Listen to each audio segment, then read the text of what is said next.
everyone, welcome back to another episode of our Single Lifeline video series. Sadly, Our journey is coming to an end soon. hence, in today's episode, we'll be asking two youth sailors about their journey sailing with us so far.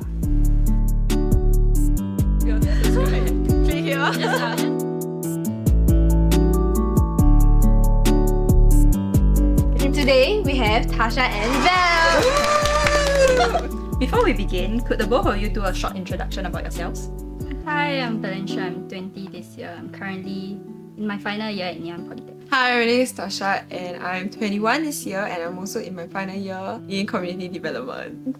So after looking at our content, do you have a change in perspective of use of single parent family? After looking at like the social media platforms that you guys posted, right? Like at least it highlights like the challenges that youths in single families face, because it's not really like a topic that the community talk about. I think in this like society when social media platforms are like on the rise, so we can just scroll through and read the content that you guys posted, and I think it's really beneficial. I think for me, I gain a better understanding of youth who are just like me. What is currently your favorite content among all that we have posted so far? I like your YouTube content the most. Firstly, because I don't have IG, and secondly, because I think all the videos are quite relatable, especially Kenny's one because he's from a single family household, so I can relate to it. I also enjoy like your YouTube series a lot. I think that it's very engaging, and also the length of the video is just nice. So it's not too long, it's not too short also. And like all the content is still there. I also really enjoy like your behind the scenes TikTok videos. Yeah, like how you're prepared like the event, the workshop, the things y'all do behind the scenes, and let the audience see like hard work y'all did. Yeah. After looking at our handbook, which was your favorite segment of it? For me, it's the reflection page. I think there's a lot of reflection pages among the handbooks. I think it really like gets the youth to actually reflect on what they have learned throughout the activities and like give a better understanding of what they learn from themselves. Okay, so for me, my favorite page is the My Life Blueprint page. I think it's very unique to pinpoint like a very significant event in one's life at each age. Yes.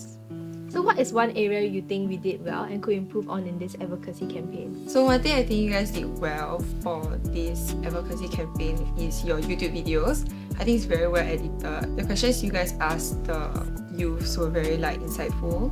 I really like your Instagram. I think like the feed is very nice, very consistent, and also there's a lot of like interaction you guys have with like your followers, such as the quiz you all posted as like IG stories. Even during like the New Year's, you all would post like Happy New Year, right? Yeah, there's a lot of interaction with the followers, which I think is great. So one thing I think you guys can have done better is maybe have a booth in Ngee, so you guys can get more engagement for your YouTube videos or your IG accounts or even your TikTok.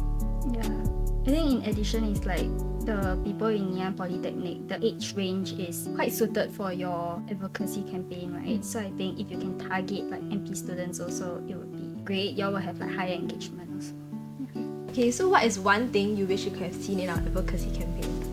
I think one thing we both like to see in this advocacy program is actually your workshop and also more on the explanation of why you guys hosted the workshop as well.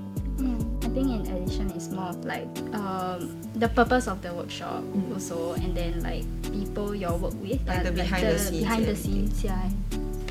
Based on your first like sneak preview of the handbook, what is like one segment you would wish to see inside?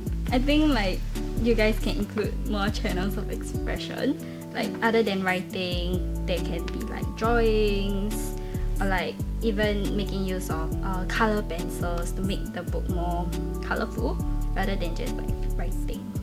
For me, I think you guys can include more group activities in the handbook, since in your workshop you guys actually group them together. I think it would be good to mingle with other kids who are going through the same experience as I am. So maybe in the handbook you guys can include that. So will you be interested in going for a self-discovery workshop similar to the one that we carry out? I think for me, yes and no. Yes, maybe because now I'm in my final year in poly, so I think I'm kind of lost on the direction that I want to go or where am I supposed to go after poly and what's my potential, you know. But no, maybe because I'm 21, so I feel like maybe it's not really like suitable for my age range already. Would you recommend our workshop to a person who is from a single parent family? I think for me, because I have a lot of friends who are also similar background as me, so yes, I think I would recommend them. For me, I think like yes and no. Like I would want to recommend, but I think it would be a bit challenging for me to actually bring this up because like I don't know if they are open to going for this kind of workshop or if they are more like reserved and like they don't want to kind of interact with other people. So I think it just depends on the situation. We have come to the last question. What is self-discovery to you? I think for me, self-discovery is not just about the present. It's also thinking about the future. Like, what are my goals? What are my aspirations? Am I on the right track? Am I doing the right things? Or like, do I even have a clear direction of what I want to do in the future? I think to add on to Val's point, it's also more of like reflecting on your past, on like how could you have done better, or like maybe how can your past help you with your future as well. So do you all think you have fully achieved self-discovery, or are you all still on an ongoing journey? I think for both of us it's an ongoing journey. I think for me it's because we are both graduating from poly, so I think we're both kind of lost. We're kind of lost, like, on what we want to do in the future. Okay, maybe because I'm gonna be an adult soon, so I'm having like a little crisis.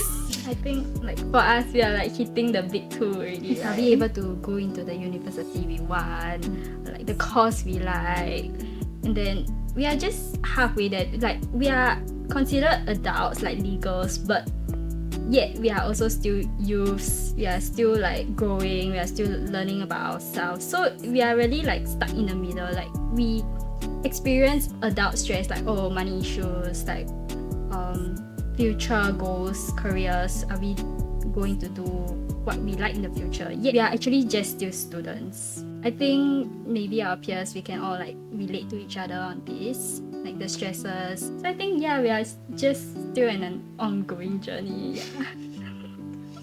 Remember to like and subscribe.